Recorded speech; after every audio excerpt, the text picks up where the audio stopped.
Buenas tardes. Buenas tardes, profe. Buenas tardes.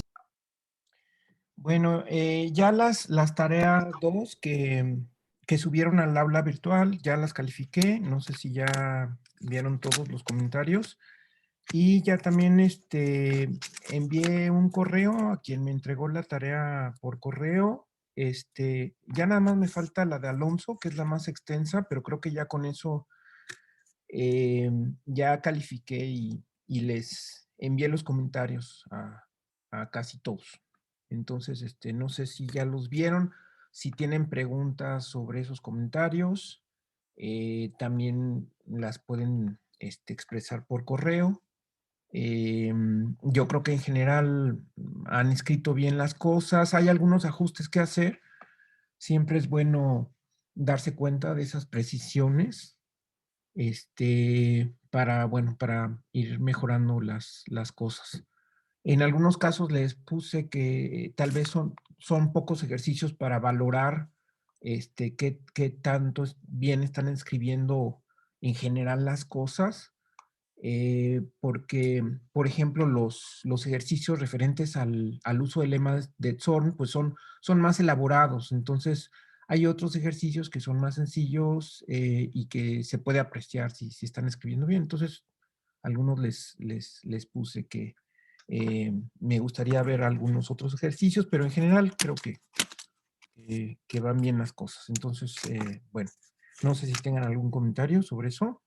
Bueno, a mí sí me gustaría, bueno, como la semana pasada, si nos pudimos al final de la clase checar los últimos problemas de Zorn. Hoy no tengo tanto tiempo, pero sí, unos 5 minutos nada más.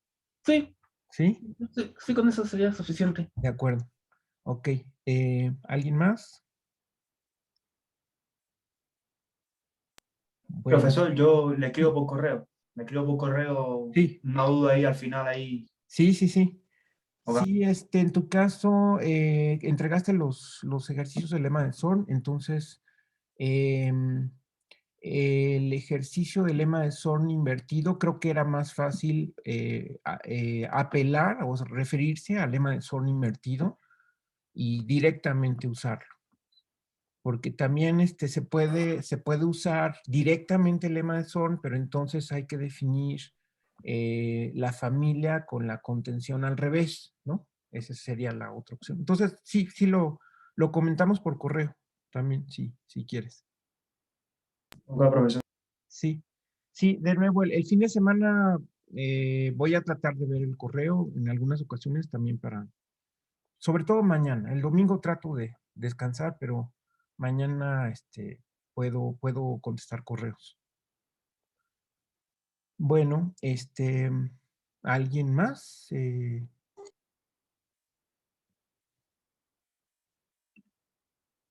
¿No? ¿Nadie más? Bueno, ok. Bueno, nada más para terminar este tema de los teoremas importantes. Recuerden ustedes que lo que vimos el miércoles, el último teorema que vimos el miércoles fue el teorema de existencia de una transformación lineal. Entonces, nada más quiero comentar algunas cosas. Quizá como consecuencia de este teorema, añadir otro teorema que me parece importante, que es cómo caracterizar cuando se da un isomorfismo, que tiene que ver con este.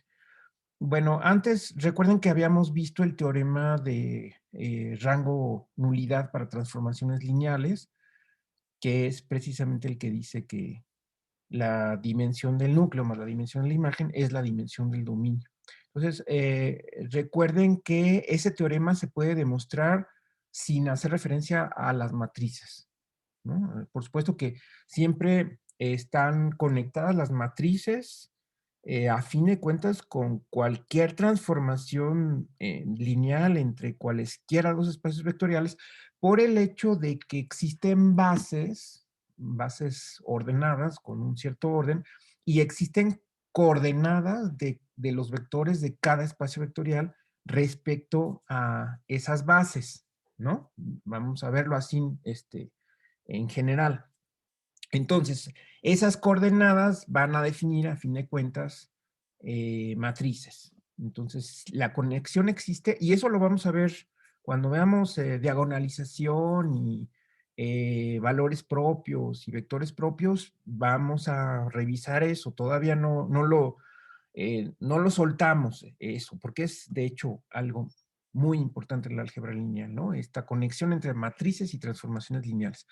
Entonces, en este caso particular de este teorema, para enunciarlo y para demostrarlo, no es necesario seguir con esa conexión. De hecho, sale más sencillo hablar del núcleo como lo conocemos y de la imagen como la conocemos y demostrar el teorema que nos habla de una igualdad de dimensiones, o que una dimensión es igual a la suma de otras dos dimensiones, pues exhibiendo una base de tamaño, así como le llamamos aquí en la demostración, le llamamos K más M, tal vez debía haberle llamado R por lo del rango, pero bueno, no importa el nombre de la letra, ¿no? Pero ya nada más son minucias. Entonces, así como le llamé en la demostración, en la clase anterior, si tengo una base de cardinalidad K del núcleo y una base de cardinalidad M de la imagen, si yo construyo una base de cardinalidad K más M del espacio vectorial, pues eso ya me diría que K más M es igual a N, ¿no? Y eso es simplemente lo que se hace. Entonces, como ven, la idea es sencilla. Claro, el detalle es ver que en efecto son K más M primero, ya lo argumenté, y después que en efecto son una base, ¿ok? Que son una base de B, es decir, que son linealmente independientes y que generan. Y todo eso sale casi escribiéndolo, ¿no? Este es el tipo de ejercicios que a lo mejor no son tan difíciles, pero que sí, cuando yo los veo escritos, me dan una buena idea de cómo están escribiendo las cosas, porque es casi un ejercicio de escritura. Si ustedes van escribiendo bien las cosas, usando sus hipótesis, usando las definiciones, pues la demostración sale por sí misma, casi. ¿Ok? Entonces, y además nos facilita la memoria, ¿no? O sea, el hecho de reproducir la demostración y de poder reproducirla en cualquier momento y tenerla, digamos, a la mano, nos facilita que, sí, la dimensión del dominio es sumar la dimensión del núcleo más la dimensión de la imagen. Y ya con eso lo memorizan, digamos, más que memorizarlo, lo aprenden y luego lo pueden aplicar a cualquier situación. Entonces, este teorema es muy general, cualesquiera espacios en el ámbito de dimensión finita, para que tenga sentido la suma de números naturales, pero es cualesquiera espacios vectoriales y cualquier transformación lineal. Entonces, esos teoremas son muy importantes. Me dicen si quieren comentar sobre lo que estoy diciendo. Y el último teorema es el de existencia de una transformación lineal. Bueno, le llamé así para describir de lo que se trata. Tal vez quedaría muy largo, pero en realidad la descripción completa sería teorema de existencia de una transformación lineal determinada por una base, ¿no? ¿Sí? Podríamos llamarle así. Le llamo teorema de existencia de una transformación lineal y lo que dice es, para definir una transformación lineal que salga de un espacio, basta con definirla en los elementos de la base. Eso sería, digamos, lo que dice el teorema, ¿verdad? Es decir, si yo defino o determino o propongo a dónde van a dar los elementos de una base cualquiera del espacio dominio, y entonces pueden ir a dar a donde yo defina, ¿no? O a donde me convenga definirlo. Y el resultado, o sea, la imagen de cada uno de estos vectores puede ser cualquiera. Pues esa es una situación general en el codominio. En el dominio sí debo fijarme en una base. ¿Y en qué base? Pues en una base cualquiera. ¿Ok? Entonces, el teorema me garantiza la existencia única, es decir, me garantiza que de esa manera se determina la transformación lineal, ¿no? Eso es la importancia de este teorema. Y además tiene una importancia práctica, porque en vez de definir primero una función arbitraria que actúe sobre todos los espacios, sobre todos los vectores del espacio vectorial,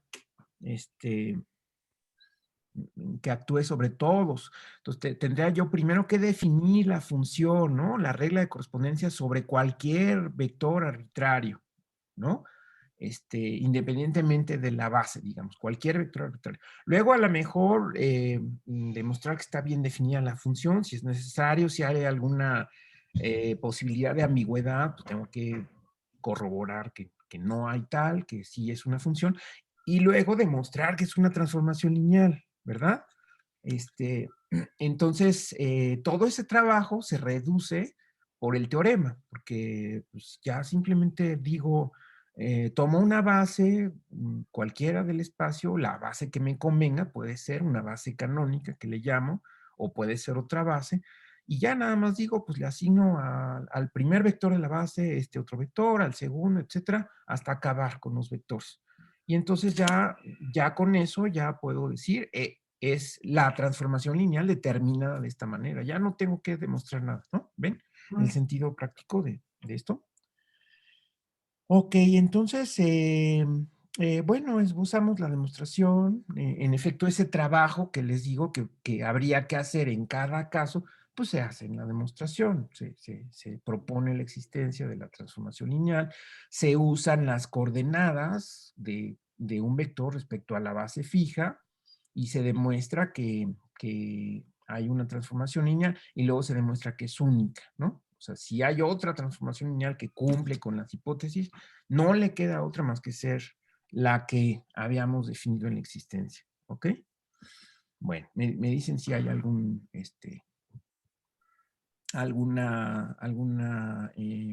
observación.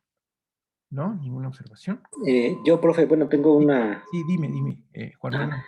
este, bueno, así como dice, casi para cada base que uno elija de un espacio Así de es. dimensión finita, genero tantas transformaciones como subconjuntos del mismo tamaño, bueno, de la misma cardinalidad que la base Ajá, de así es. elementos, ¿no? Ajá, Ujú.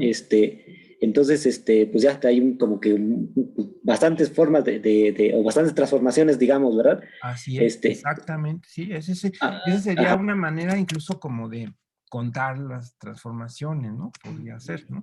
Claro que la mayoría de nuestros espacios vectoriales son infinitos, entonces, pues ya en el momento en que quieras contar un conjunto infinito, pues ya te tienes que meter a los cardinales transfinitos, ¿no? Entonces, pero sí, en efecto, por lo pronto te puedes dar cuenta que son muchísimas las transformaciones lineales.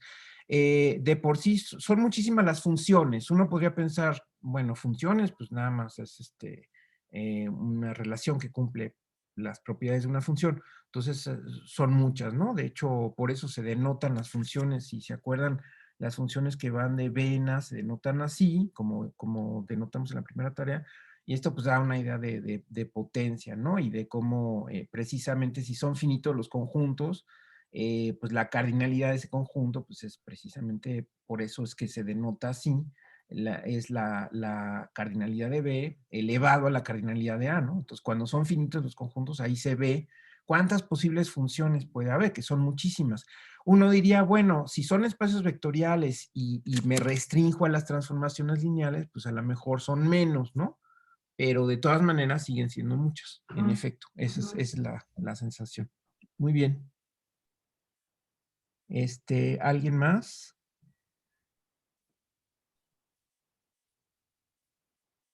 ¿No? Bueno, entonces, parto de dos ejercicios de la tarea, creo que fue la tarea 3. Aquí es ejercicios.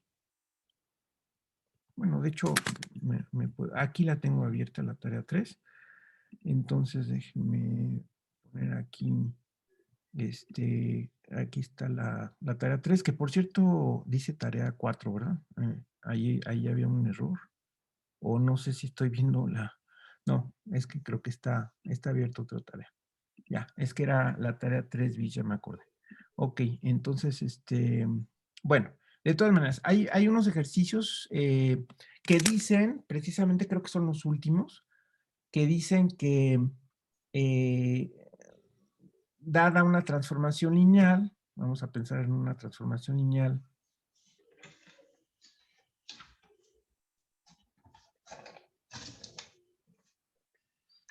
dice, una primera parte dice que si T es inyectiva, como Oiga, función. profe, creo que no se ve lo que escribe. Perdón, es que no estoy compartiendo, perdón, entonces déjenme ver esto. Ahí está, ok, ahora sí se ve, ¿verdad? Entonces, dada una transformación lineal, si T es inyectiva, entonces el ejercicio pide demostrar que manda conjuntos linealmente independientes en conjuntos linealmente independientes. ¿Ok? No me acuerdo si lo enuncié así tal cual, pero lo que quiere decir eso es decir que si si A es un subconjunto del dominio que sea linealmente independiente, entonces la imagen de ese subconjunto bajo T también es linealmente independiente. Pueden pensar en conjuntos finitos, pero si el conjunto es infinito, a fin de cuentas, cuando un conjunto es infinito y quieren demostrar su independencia lineal, caen en el caso finito. Porque aunque A sea infinito, recuerden que si es infinito, si es un conjunto arbitrario, de hecho, no necesariamente es numerable, ¿no? Puede ser de la cardinalidad del continuo, ¿no?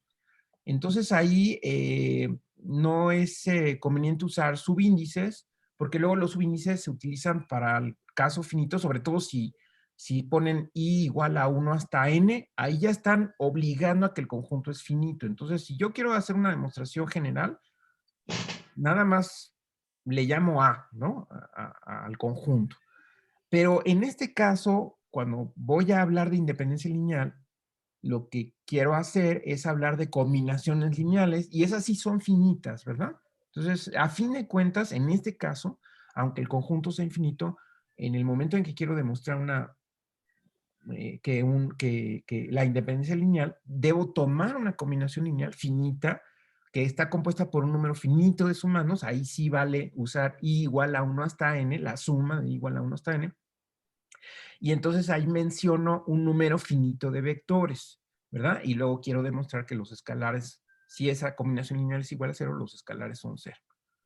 ¿Ok? Entonces, por eso, aunque se enuncie de manera general, se cae en la demostración, se cae en el caso finito. Y la segunda parte, pues sería la dual, es decir, ahora si T es suprayectiva,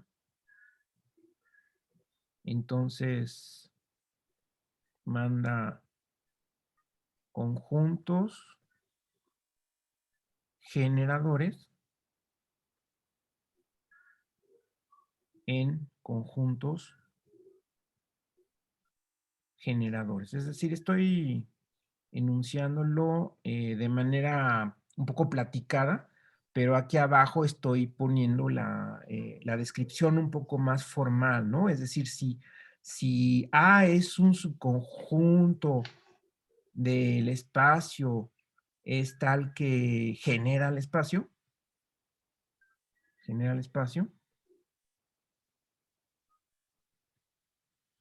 entonces la imagen de ese subconjunto también genera al otro espacio, al W, ¿no?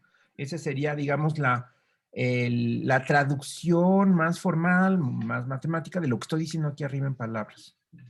¿Ok? ¿Sí se entiende? Entonces, eso quedó como ejercicio. El ejercicio, pues, es usar las definiciones, ¿verdad? De nuevo, es un ejercicio del tipo de escriban lo que tienen que escribir usando las definiciones, usando las hipótesis y va saliendo, ¿no? Es decir, por ejemplo, en el primero es, como ya les digo, supongo que es linealmente independiente, ahora voy a demostrar que este es linealmente independiente, entonces tomo una combinación lineal de vectores aquí. Cuando tomo los vectores aquí, Esa es una combinación lineal finita. Cuando tomo los vectores de aquí, ¿de qué forma son? Ah, pues son de la forma T de BI, ¿verdad? ¿Ok? Y en ese momento directamente los puedo nombrar así porque son vectores de la imagen donde los BI están en A. ¿Ok? Y entonces supongo que esa combinación lineal es 0 y en algún momento uso que es inyectiva, es decir, que el núcleo es 0, etcétera, etcétera, ¿no? ¿Ok? ¿Sí se ve? Entonces ese ejercicio pues conviene que lo hagan también para que practiquen la escritura. Bueno, entonces esto no los voy a hacer ahorita, pero sí voy a apuntar un corolario que es el que me lleva al teorema que les quiero platicar finalmente, ¿no? Entonces, el corolario de estos dos ejercicios, pues es simplemente juntarlos. Es decir, si T es isomorfismo, entonces, pues conjunto, ¿verdad? Conjunto las hipótesis y conjunto las tesis, ¿no? O sea, son dos implicaciones. Entonces, conjunto los antecedentes, es decir, los tomo simultáneamente, pues me dice que es un isomorfismo. Acuérdense que un isomorfismo es una transformación lineal biyectiva, ¿no? Entonces, si T es un isomorfismo, entonces, pues va a mandar bases en bases. ¿Sí? Entonces, si B es una base, si B es una base de cualquiera del espacio vectorial dominio, entonces la imagen de esa base va a ser base de W. ¿Sale? Ese es el corolario directo. ¿Ok? Y de hecho ese corolario es parte de un teorema que podríamos llamar para agregarlo a nuestra lista de teorema, el teorema de caracterización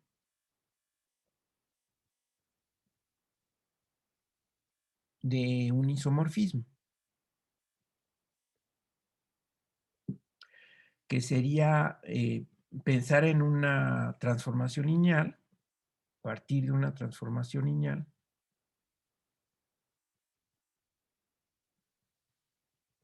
que va de B en W, y van a ser equivalentes las siguientes condiciones. Entonces, inciso A, T es isomorfismo. Inciso B, justamente manda bases en bases, es decir, vamos a enunciarlo un poco más formalmente, para toda B subconjunto del dominio, si B es base, entonces implica que la imagen es base. Y el tercer inciso es como una especie de debilitación del segundo. Es decir, aquí en vez de para todo voy a poner existe una base tal que la imagen es una base. Aquí esto es interesante y tiene una consecuencia práctica. Entonces, fíjense cómo en general no es lo mismo un enunciado, y aquí estoy hablando un poco de la estructura lógica de los enunciados en matemáticas. En general, ya saben ustedes por experiencia que un enunciado universal pues no es equivalente al mismo enunciado existencial, ¿no? O sea que afirmar una cosa para todos los entes de un universo, pues obviamente no es lo mismo a decir existe uno que cumple una propiedad, a decir todos cumplen la propiedad, ¿sí? Pero en este caso sí, resulta que es equivalente decir para una transformación lineal. Fíjense que la afirmación es sobre una transformación lineal, ¿ok?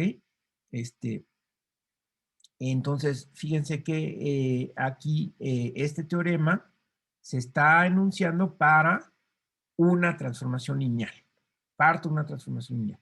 Entonces, decir que esa transformación lineal manda todas las bases del dominio en bases del codominio, ¿sí? Aquí por supuesto, es base de V de este lado y este es base de W, ¿no? Sí, no lo escribí, pero está implícito, ¿no? Es equivalente a decir que cualquier base va a dar una base, es equivalente a decir que existe una base tal que su imagen es una base.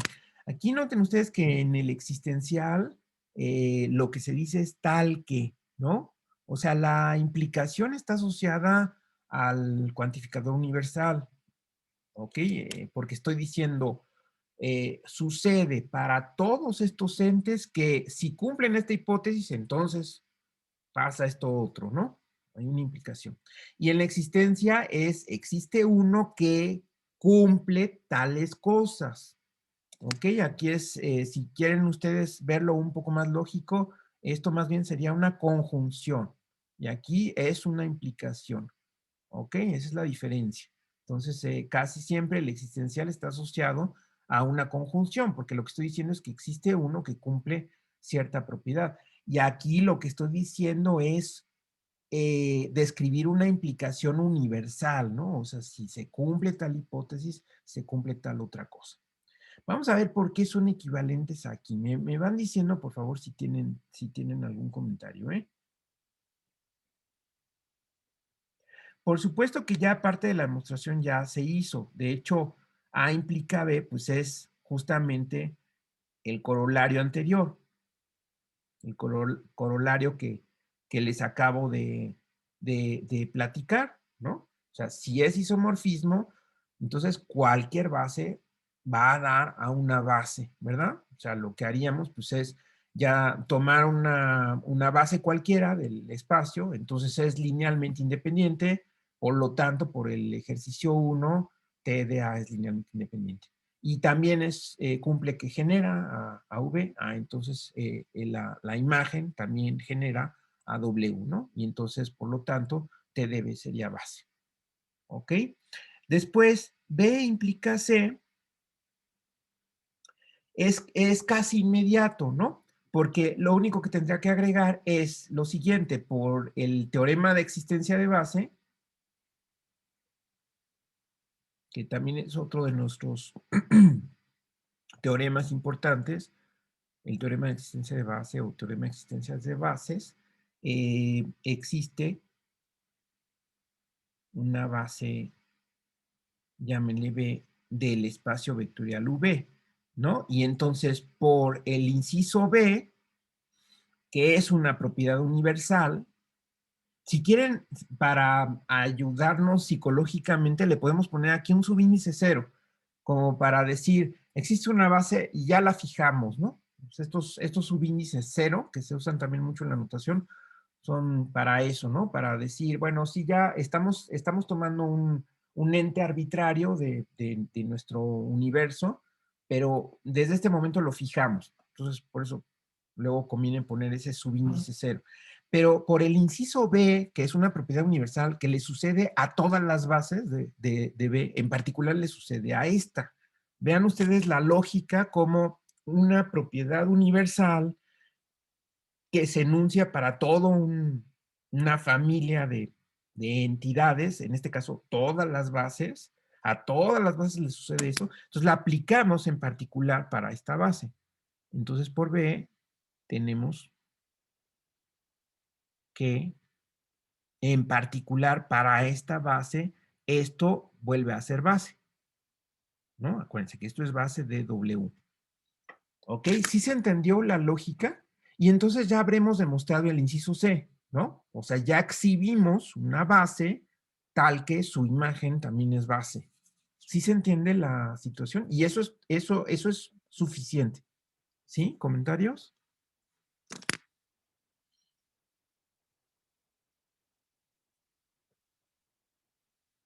¿No? ¿No hay comentarios? Bueno, quizá precisamente eso que utilizó, que debido al teorema de existencia de bases, Ujú. es por lo que podemos asegurar que exista por lo menos una, ¿no? Exactamente, Ajá. exactamente. Fíjense cómo una propiedad universal en general, que les digo que casi siempre está aplicada, está implicada, casi siempre está asociada a una implicación, una propiedad universal, ¿no? Eso, curiosamente, no garantiza la existencia de alguien que le pase el antecedente y por lo tanto el consecuente, ¿se fijan? Porque una implicación puede ser verdadera cuando el antecedente es falso. ¿Sí está claro eso? O sea, una implicación nada más dice, si sucede esto, P, entonces sucede Q, pero no se compromete, si no sucede P, no se compromete. Entonces, pues puede ser que no suceda P y de todas maneras la implicación pues es verdadera, porque nada más es cuando sucede P, sucede Q. Pero si no sucede P, pues entonces sigue siendo verdadera la implicación. Ok, entonces por eso es que aunque tenga la implicación universal, tengo que apelar precisamente al teorema de existencia para exhibir una base, porque si no, no puedo llegar a esta existencia. Entonces aquí sí dependo del teorema de existencia, que a su vez depende del lema del Zorn. ¿Bien? Muy bien, muy bien. ¿Otro comentario? ¿No? ¿Todo bien? Profe, Dime, Miguel. entonces eso quiere decir, si yo voy a, a demostrar un teorema o un ejercicio en particular Ujú. y tengo que partir de una base, entonces tendría que justificarlo, o sea, por la existencia, por el teorema de existencia de la base. Bueno, no, sí, o sea, si el teorema que quieres demostrar o el ejercicio que quieres demostrar ya de entrada te presenta una base, o sea, si el teorema dice, dada una base, demuestra esto, ¿no? Pues entonces ya tomas la base, ¿no? Sea B, cualquier base, ¿ok? Ahora, si quieres demostrar algo para lo cual necesitas, necesitas tú presentar una base, o sea, no es que te la den, sino tú la necesitas presentar, entonces sí apelas al teorema de existencia con el lema de Zorn, ¿ok? Sí, no sé si se entendió la diferencia. Sí, Sí, sí, sí, profe. si a ti te Gracias. dicen un teorema donde ya supón que ya tienes una base o dada una base o si tenemos una base, ya no necesitas hablar del lema de Zorn, ¿no? Ni el teorema de existencia. En este caso sí necesitamos, porque necesitamos demostrar esta existencia y no tenemos la existencia a menos que apelemos a ese teorema de existencia. Pero en otros casos no es necesario hacer eso, ¿sí? También en los comentarios que les pongo, luego les digo, ¿no? Esto no es necesario hacer esto, ¿no? Y entonces se pueden ir ajustando, también simplificando la escritura. ¿Ok? ¿Sí quedó claro? Sí, profesor, gracias. Muy bien, entonces ya nada más nos faltaría la última implicación, que es la más interesante, es decir, C implica A. ¿Ok? Entonces, fíjense, en C ya tengo que existe la base, ¿no? Entonces, otra vez, si quieren, le llamo B0. Base, tal que su imagen es base de W. ¿Ok? Entonces, quiero demostrar que es isomorfismo. Entonces, que T es inyectiva. Es decir, basta con demostrar que el núcleo de T nada más consta del C. ¿Ok? Entonces, voy a tomar un elemento arbitrario en el núcleo de T. Es decir, cuando yo le aplico T de B, eso me da 0, ¿no? Entonces, siendo B0 base de V, entonces B se escribe como combinación lineal. Vamos a decir que es A1B1 más A2B2 hasta ANBN.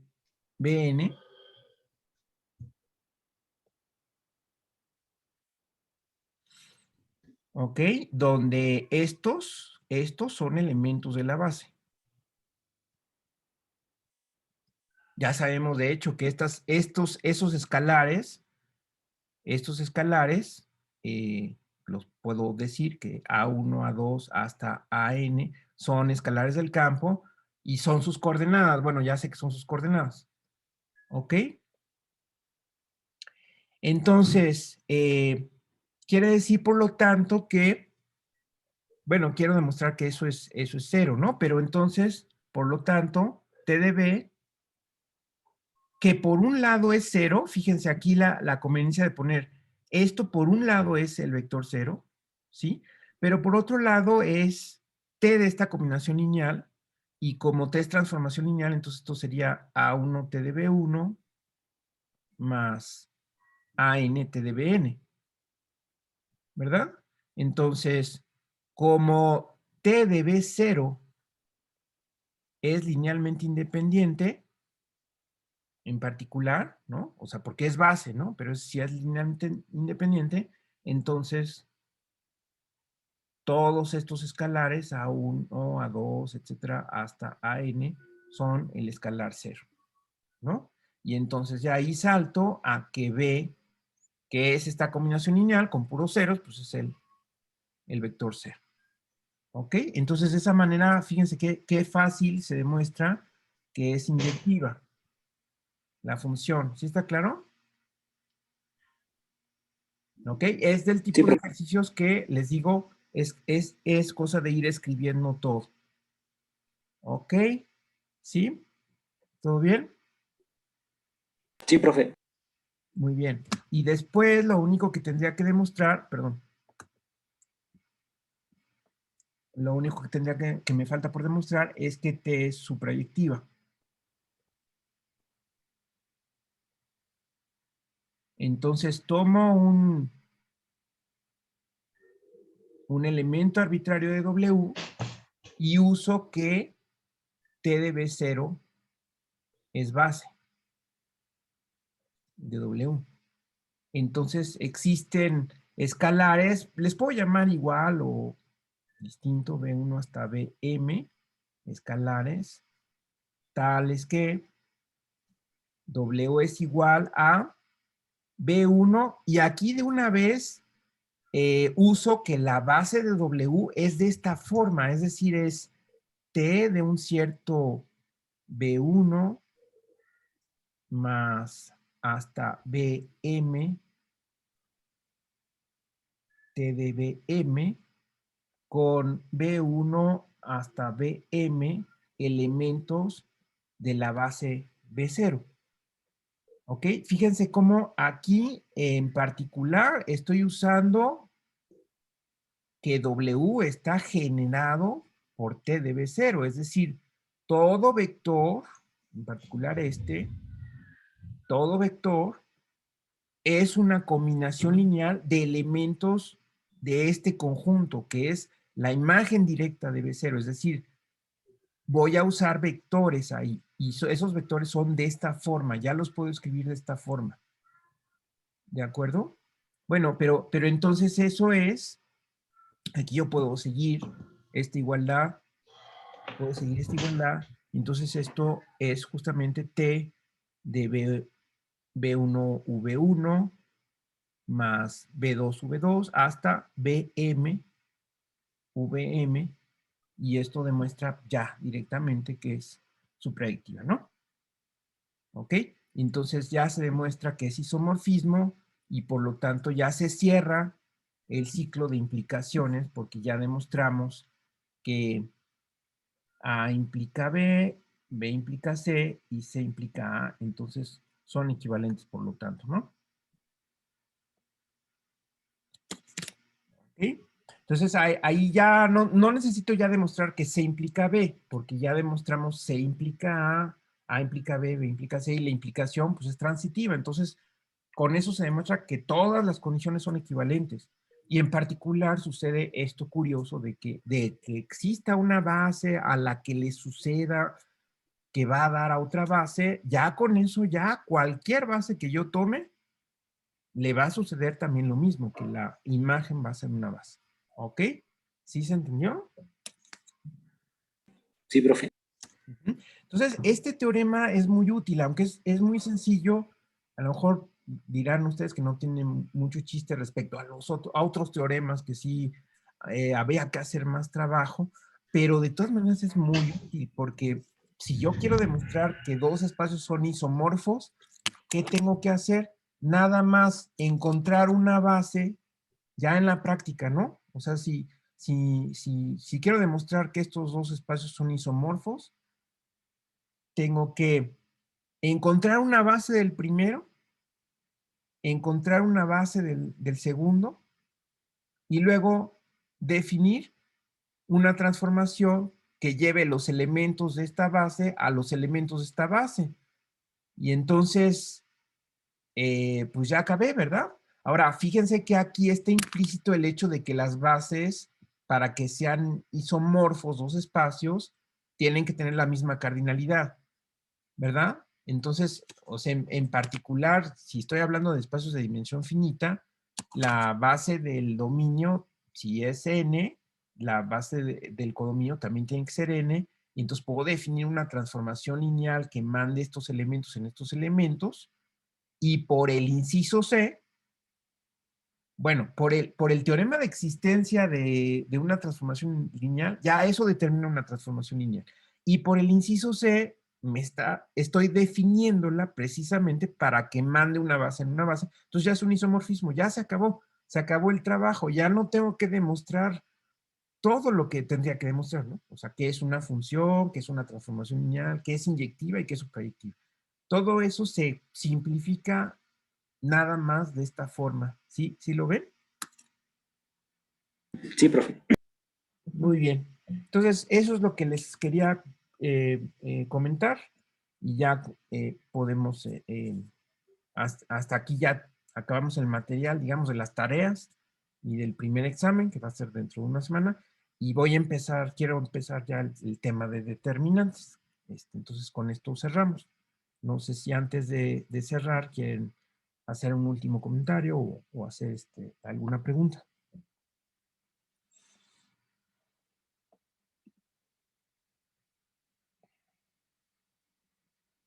¿No? ¿Todo bien? Por supuesto, en cualquier momento podemos regresar, ¿no? A comentar alguna cuestión de esta primera parte, porque como les digo, es un primer piso que nos va a servir para todos los demás temas, ¿no? Para muchos temas, este primer piso, ¿no? Estos cimientos. ¿Ok? Bueno, entonces vamos a comenzar con este tema, el tema de determinantes. Fíjense ustedes, de nuevo, la misma filosofía en el sentido de que posiblemente ustedes ya saben lo que es un determinante. ¿Qué pueden saber de un determinante? Pues, por ejemplo, que se aplica a matrices cuadradas, ¿verdad? Que da como resultado un número real. Si es que las matrices son con coeficientes reales, da un número real. Que en general pueden ustedes calcular el determinante apelando a un determinante menor, ¿no? Ese tipo de cosas, que los determinantes tienen ciertas propiedades respecto a los renglones o respecto a las columnas de una matriz, que tienen una propiedad muy importante respecto al producto de dos matrices. El determinante de un producto es el producto de los determinantes, que los determinantes me dicen cuándo una matriz cuadrada es invertible, justamente cuando es distinto de cero el determinante, y además sé que el determinante de la inversa es el recíproco del determinante, ese tipo de cosas, ¿no? Y en general, a lo mejor cuando definimos el determinante, lo podemos definir para matrices de 2 por 2, incluso de 3 por 3, y si es de n por n, entonces recurrimos a lo que llamamos el determinante por menores, y ya nos quedamos, digamos, con esa situación y podemos calcular los determinantes. Incluso hay por ahí una aplicación a los sistemas de ecuaciones, que es la regla de Kramer. Eh, en fin, ¿no? Entonces, ahora lo que vamos a ver es empezar un poco distinto, ¿sí? Vamos a empezar con una definición de lo que es una función en el lineal. Entonces, déjenme comenzar con una definición y vamos a pensar en una función. Le voy a llamar delta, un poco apelando a los determinantes, a la D de determinante. Y en efecto voy a pensar en una función que va de las matrices cuadradas con coeficientes en un campo, porque aquí tratamos en la medida de lo posible, que es casi siempre, pues tomar un campo porque no importa en realidad de qué naturaleza sea el campo. A veces nada más nos hemos topado con que tenemos que suponer quizá que la característica es distinta de 2 en ciertos casos, pero como ven ustedes ha sido nada más eso. En general podemos hablar de cualquier campo porque no importa la naturaleza de los números reales, ¿no? Sino es simplemente que se puedan multiplicar, que se puedan sumar los escalares, las entradas de la matriz, que existan recíprocos, etcétera, ¿no? Entonces, eso nada más utilizo que es un campo. Entonces, pensando en lo que es un determinante, pues es una función que a una matriz le asigna un valor, ¿no? Un valor en el campo. Si la matriz tiene coeficientes en el campo, pues el valor va a estar en el campo. Entonces, se llama en el lineal si cumple. Bueno, aquí antes de poner las condiciones, déjenme hacer un comentario aquí, porque conviene, de hecho, por lo que vamos a describir como en el lineal. Bueno, a ver, antes entonces de seguir voy a hacer estos comentarios. Primero, las matrices de n por n, con coeficientes en k, se pueden visualizar como un producto cruz de k a la n por k a la n.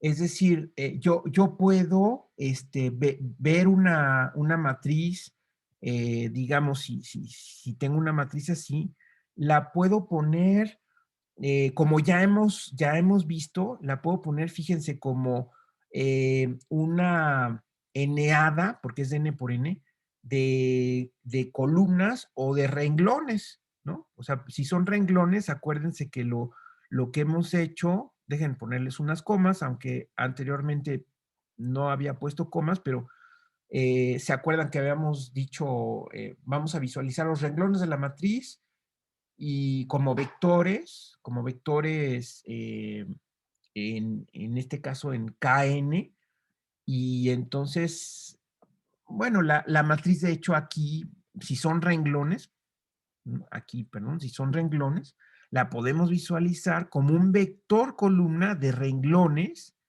Ahí están los renglones de la matriz, ¿sí? O también, esta va a ser la notación que nos convenga, pero también yo podría visualizar una matriz como justamente una serie, una sucesión de columnas, ¿no? Las columnas las habíamos puesto de esta forma. ¿Ok? Entonces, es como desglosar un poquito, desglosar como a medias la matriz, ¿no? No la desglosamos completo como las entradas A y J minúsculas, sino como una eneada, en este caso, de renglones o una eneada de columnas. Entonces, fíjense cómo, en efecto, aquí, es una eneada de vectores que a su vez tienen n coordenadas. Entonces, por eso es como hacer el producto cartesiano de k a la n por k a la n, ¿no? Porque es como repetir, los vectores tienen n coordenadas, escala n, pero a su vez tengo una eneada de vectores. Entonces, por eso es k a la n cruz k a la n. ¿Sí se entiende? Sí, profe. Bueno, eso nada más es para enunciar la definición de n lineal, ¿ok? Y en particular me voy a fijar en esto. da de hecho lo mismo, ¿no? Pero digamos, aquí escogiendo esa notación sobre los renglones, o sea, aquí déjenme seguir el comentario, estos serían los renglones, y estas de acá, como también lo hemos hecho anteriormente, estas serían las columnas. Ok, entonces, si se cumple, déjenme ver el acordeón para que no se me olvide las cosas, ¿no? De hecho, aquí me estoy yendo corto, aquí en esto, perdón, aquí me estoy yendo corto. Aquí, de hecho, no tengo solamente un producto cartesiano de 2, ¿verdad? Sino que tengo, aquí me equivoqué, o sea, bueno, más bien me faltó, sino que tengo n, ¿verdad? O sea, fíjense cómo estoy poniendo aquí, de hecho, eh, x, un vector de n coordenadas, y luego otro de n coordenadas y otro de n coordenadas, ¿no? Entonces me había quedado corto, ¿verdad? Son... N factores. Sí, exacto, son n factores, cada uno de n coordenadas. Entonces ahí me salen n por n, ¿verdad? O sea, son n cuadrada elementos los que tienen una matriz de n por n. ¿De acuerdo? Entonces sí me había quedado corto aquí en esta anotación. Ok, entonces lo que debe cumplir es, si cumple, bueno, voy a poner las condiciones nada más. Entonces, bueno, después ajustamos lo que haya que poner. Entonces, la delta la voy a aplicar, por lo tanto, a una matriz denotada de esta manera, y voy a suponer que tiene sus renglones, pero que en el renglón iésimo lo puedo poner como la suma de dos renglones. Aquí está hasta n. Ok, esto déjenme ponerlo adecuadamente. A veces aquí conviene poner paréntesis un poco más rectangulares. Ok, entonces, si esto resulta ser la delta de la matriz A1, aquí pondré el renglón ahí hasta AN, más la misma función de la matriz A1, todos estos renglones son los mismos, pero en el renglón ahí, aquí es ahí prima, en el renglón iésimo, hasta AN. Ok, de una vez voy a poner la segunda. La segunda es que delta de A1 hasta CAI, AN, va a ser igual a sacar la C por delta de A1 AI hasta AN. ¿Ok? Esto, bueno, esa es la esencia de la fórmula. Por supuesto, aquí tengo que decir para cualesquiera, esto es para cualesquiera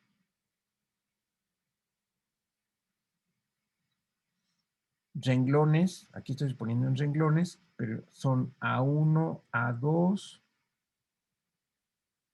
AI, AI prima, son los que intervienen, hasta AN. Estos son elementos de cala N, y para todo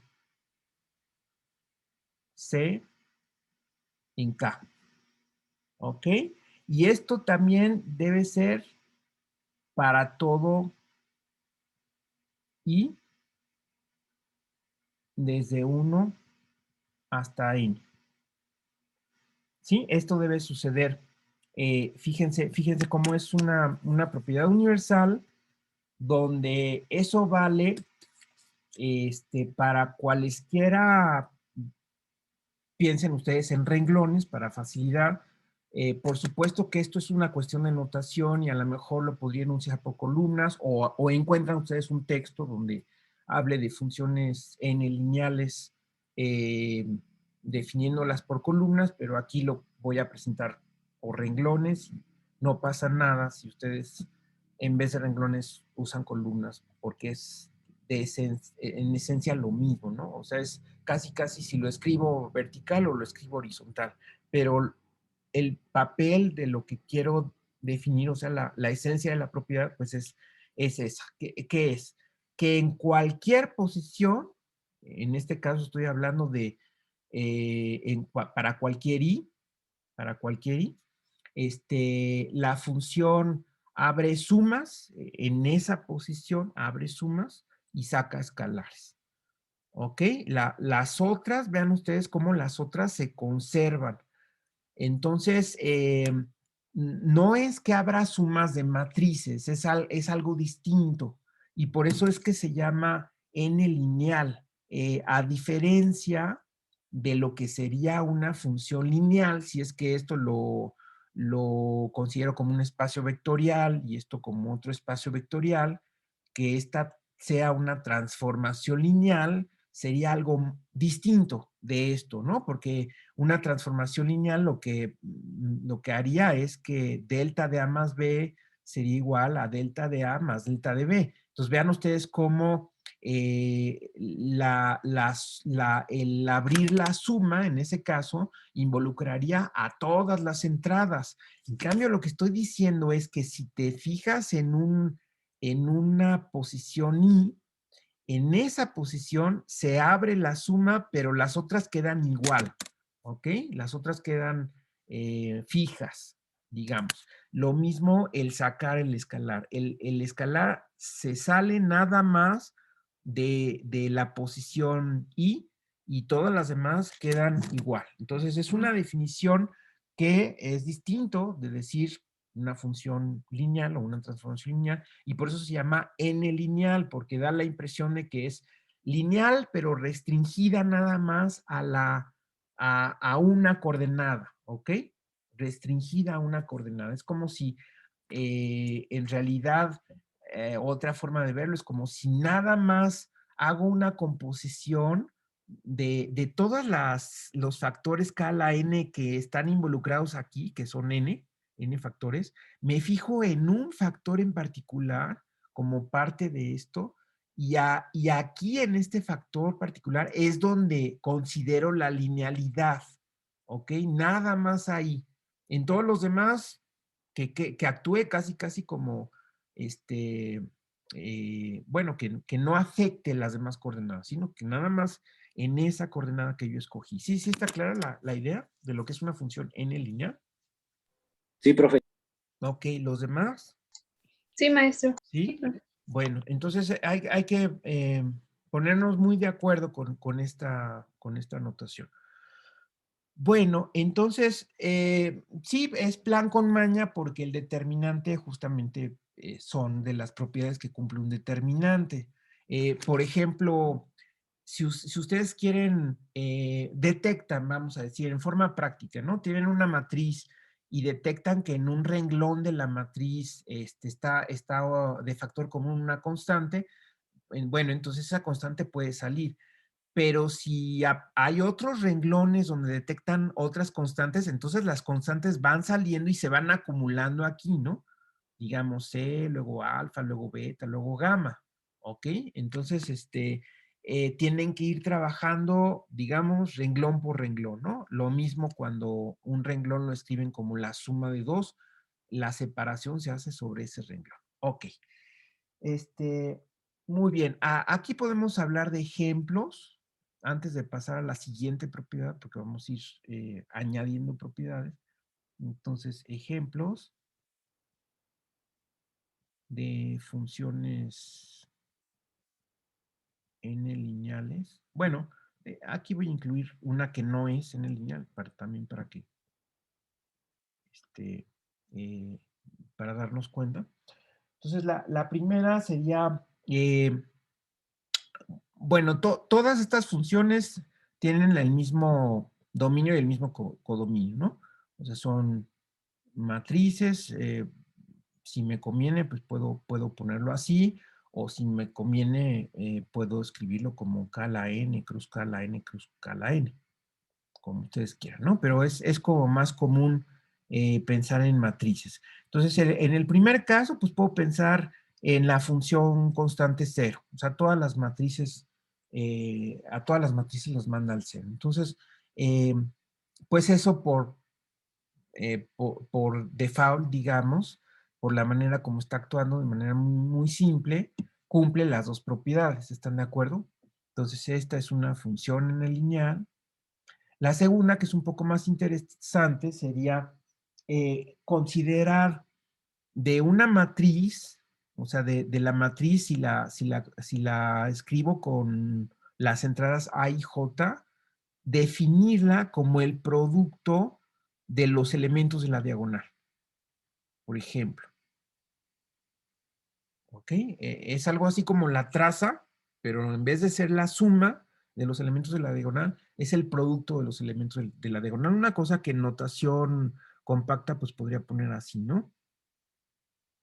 Desde igual a 1 hasta n, el producto de los elementos de la diagonal. Fíjense que esta sí resulta en el lineal porque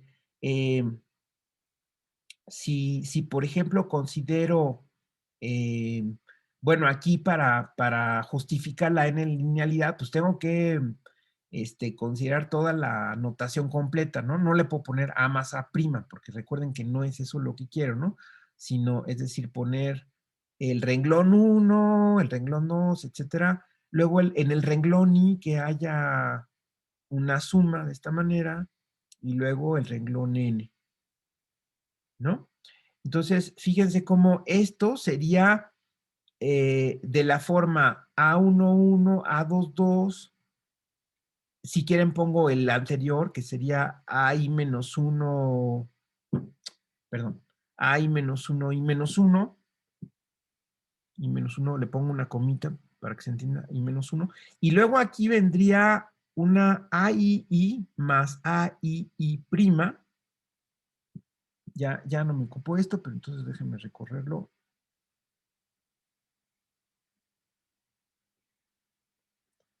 Ok, y luego, bueno, el siguiente sería, perdón, el siguiente sería I más 1, I más 1.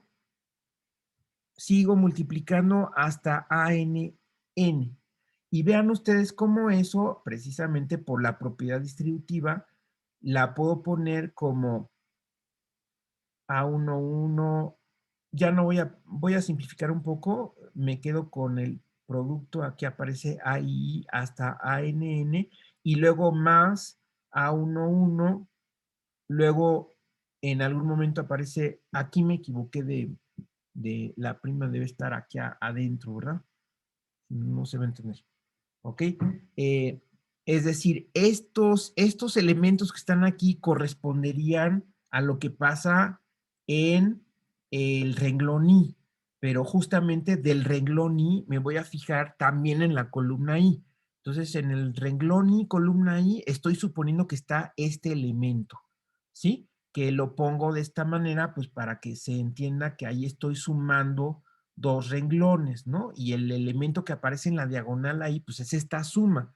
Pero al multiplicarlo por los demás, se distribuye y me queda esta suma de dos productos que, en efecto, esto pues es lo que quiero, ¿verdad? Esto resulta ser, déjenme pasarlo para la otra lámina. Esto de aquí.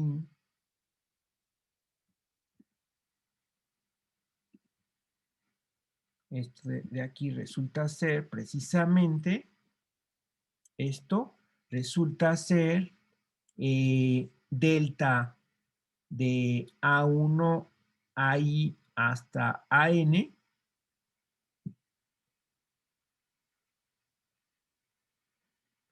más delta de A1 AI', reglón AI', hasta AN. Bueno, en este caso no me fijo mucho en lo que hay en el resto del renglón, sino nada más en lo que cruza la diagonal, ¿no? Entonces, pero sí sucede la primera de las dos propiedades.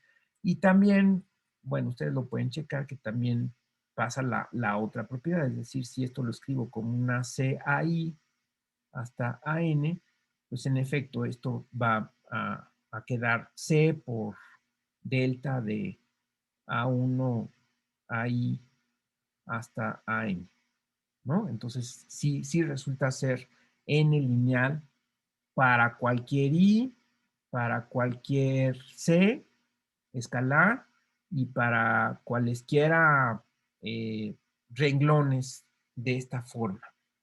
¿Ok? La clave está en que esta suma se puede separar.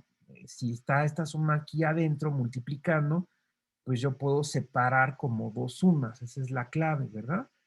Igual, si tengo aquí una constante, en vez de una suma tengo una constante, pues la constante la puedo escribir hasta afuera. ¿Ok? Entonces, eso sí resulta ser una función en el lineal.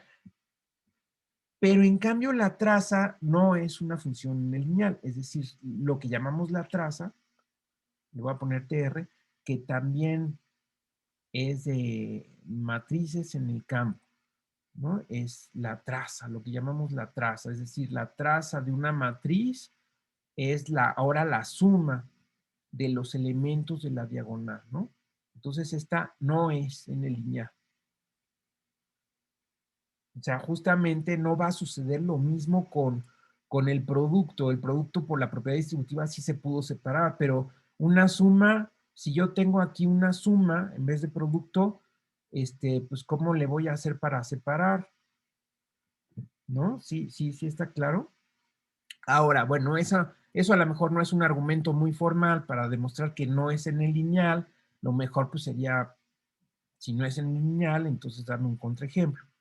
Bueno, entonces ese lo construyen ustedes, ¿no? Un contraejemplo sencillo para matrices de 2 por 2, ¿no? Para n igual a 2, si quieren ustedes, o 3, como ustedes prefieran.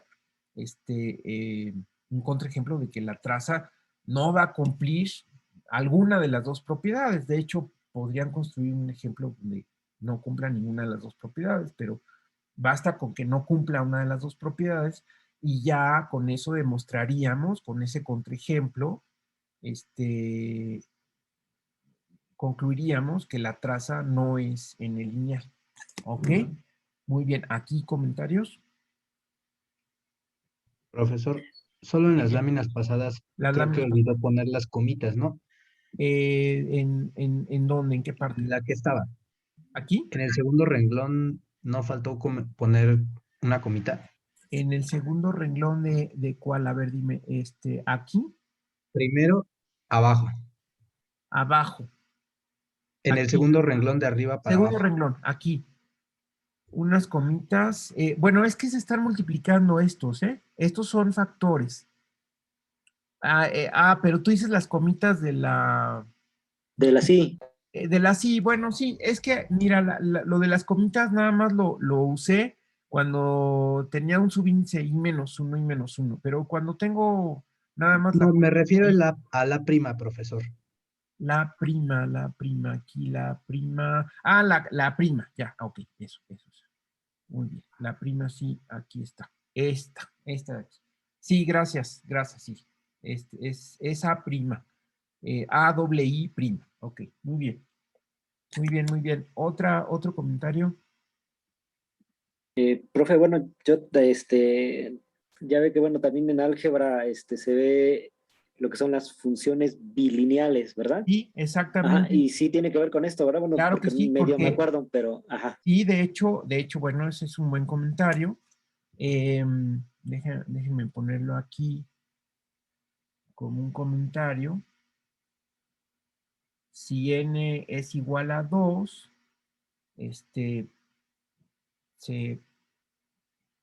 se tiene, si el caso específico es igual a 2, entonces se tiene una función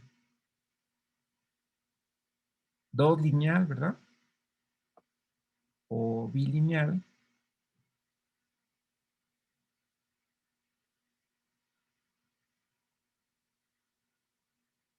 Si cumple, bueno, es una función 2 lineal, pues sería una función de k cuadrada, cruz k cuadrada en k, ¿verdad? y entonces tendríamos delta de A1 más A1 prima A2, tendría que ser delta de A1 A2 más delta de A1 prima A2.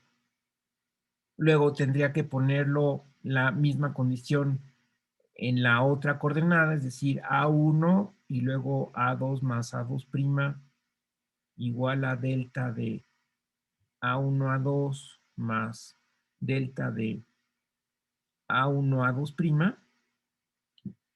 Esta sería apenas la propiedad número 1 y también la propiedad número 2, ¿no? Aquí nada más le pongo puntos suspensivos, es decir, sacar constantes en el primer renglón y en el segundo renglón, ¿verdad? Eso sería el caso bilineal.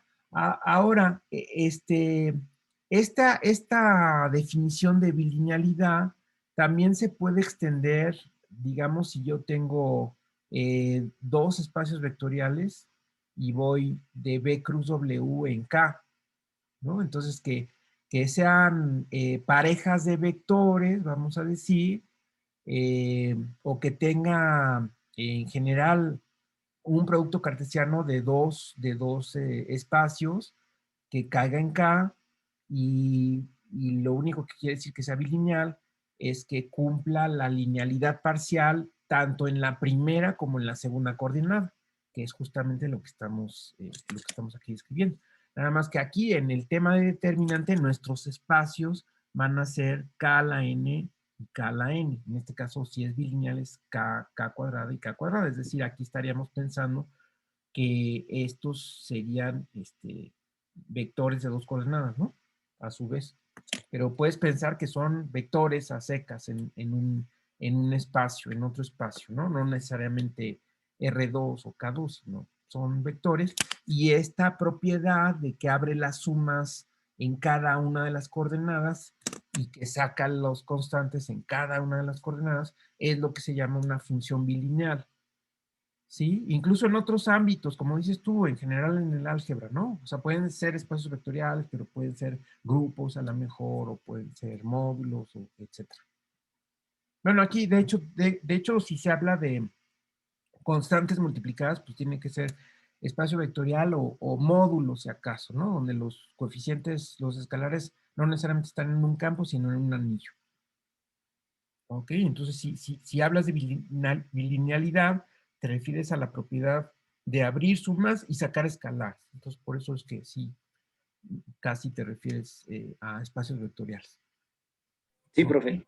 Muy bien, muy bien. Entonces, esta definición sí es más general porque es para cualquier n, ¿no? Y para matrices de tamaño n.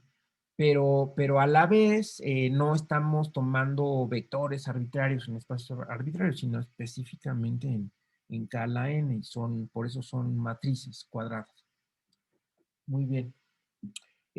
Bueno, ya nada más termino la definición, que casi van a ser puras definiciones. Entonces, bueno, sigo con la definición. Entonces es agregar más propiedades. Entonces ahora voy a partir ya de una función n lineal. O sea, ya estoy suponiendo que esta función ya cumple las dos propiedades anteriores. Entonces ahora se llama alternante.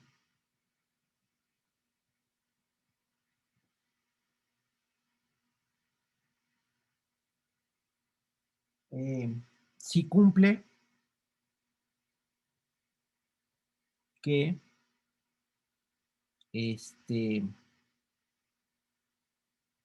lo siguiente, es decir, es esta implicación, ¿no? Que es que si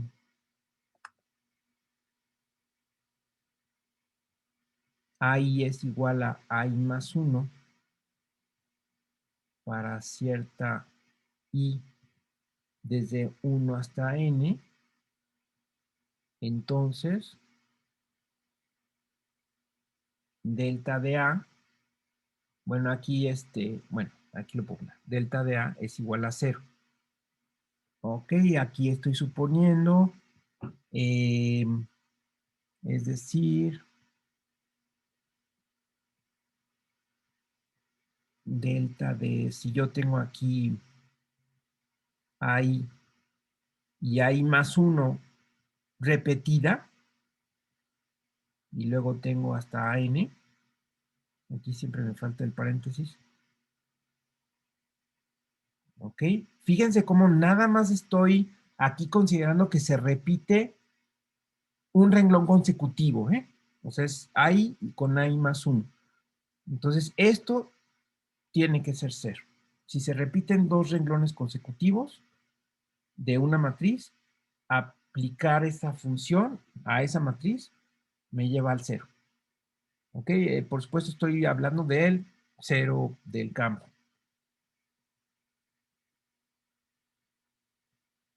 Esa se llama alternante. Entonces, una función en el lineal alternante.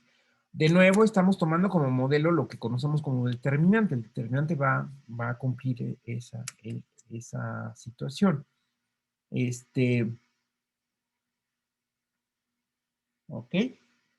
Entonces, bueno, en nuestros ejemplos, de los ejemplos, uno, acuérdense que la función era la función 0. Esta sí es alternante, ¿verdad? Pues porque, obviamente, porque todos son 0. Pero la otra función, la que calcula el producto de los elementos de la diagonal, esta no es alternante.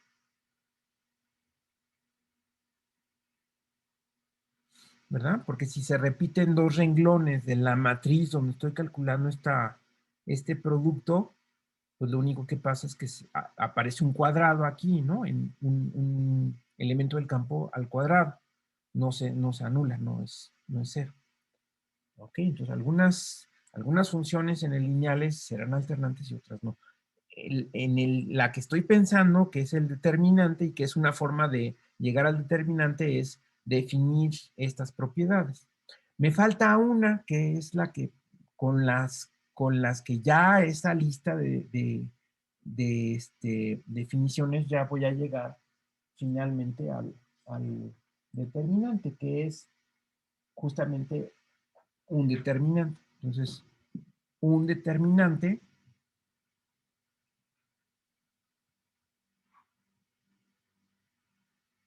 vamos a ponerle de orden n, es una función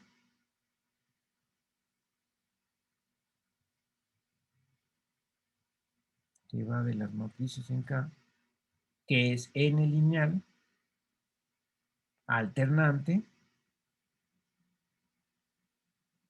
y además añado la propiedad de que al aplicarla a la matriz identidad de orden n, esto me da 1, ¿ok? Donde esta, bueno, le puedo poner una i también, es la matriz identidad de n por e. ¿Sale? Entonces ya nada más para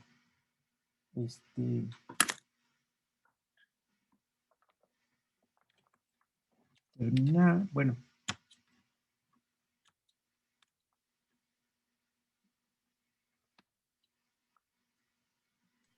Profesor, dime, Alonso. ¿no faltaría, por ejemplo, la propiedad de antisimetría del determinante? ¿Qué propiedad de antisimetría?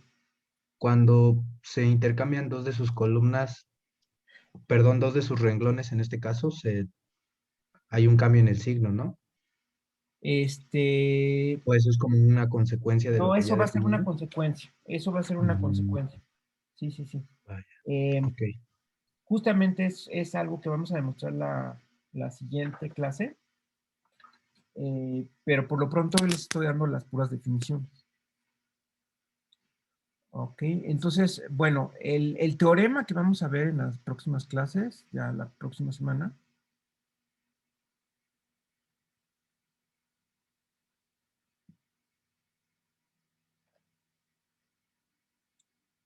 que existe un único, que esas propiedades caracterizan a un único determinante.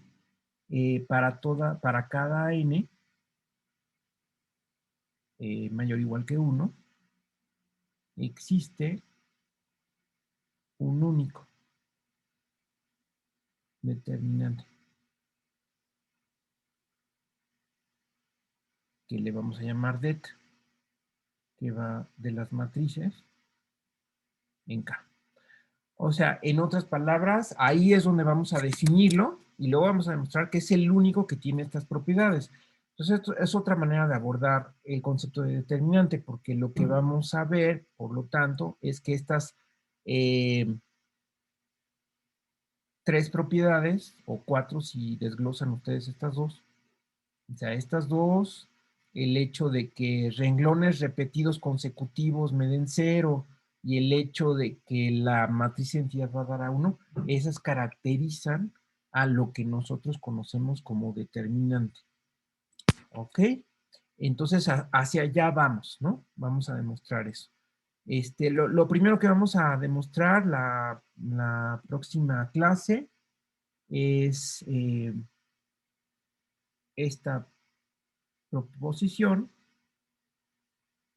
que nos va a servir mucho, que es que si delta 1 y delta 2 son funciones n lineales,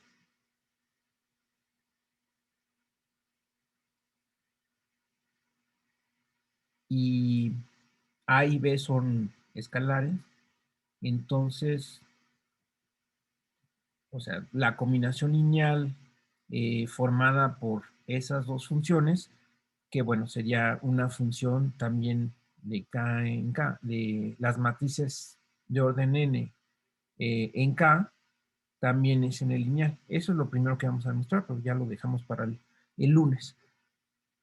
Ok, recuerden ustedes que se puede definir la suma de funciones y el producto de escalar por función. Entonces aquí es la definición obvia, ¿no? Es decir, A delta 1 más B delta 2, pues se define como A delta 1 más B delta 2 aplicada a una matriz, pues se define como A delta 1 de la matriz más B delta 2 de la matriz, ¿no? Esa es la definición, simplemente es así se define, bueno, y estoy simultáneamente definiendo la suma de funciones n lineales y el producto de un escalar por una función n lineal. Aquí, por supuesto, todo esto está en el campo, es la suma del campo. Aquí otra vez estoy haciendo abuso de la escritura, pero es lo que se hace. O sea, esta es la suma de funciones, este es el producto de escalar por una función, y aquí estoy usando la suma del campo y el producto del campo, ¿no? Porque esto ya es un elemento del campo y esto es un elemento del campo. Entonces, nada más es hacer la talacha de que en efecto esta nueva función cumple las propiedades, ¿no? Entonces, esto que quede como ejercicio.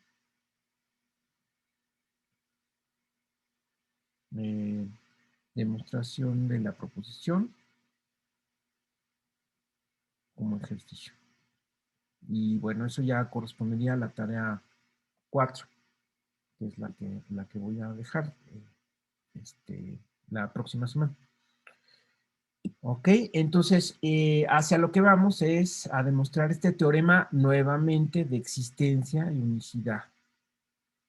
Entonces no es trivial, se necesita mucha notación, como se imaginarán.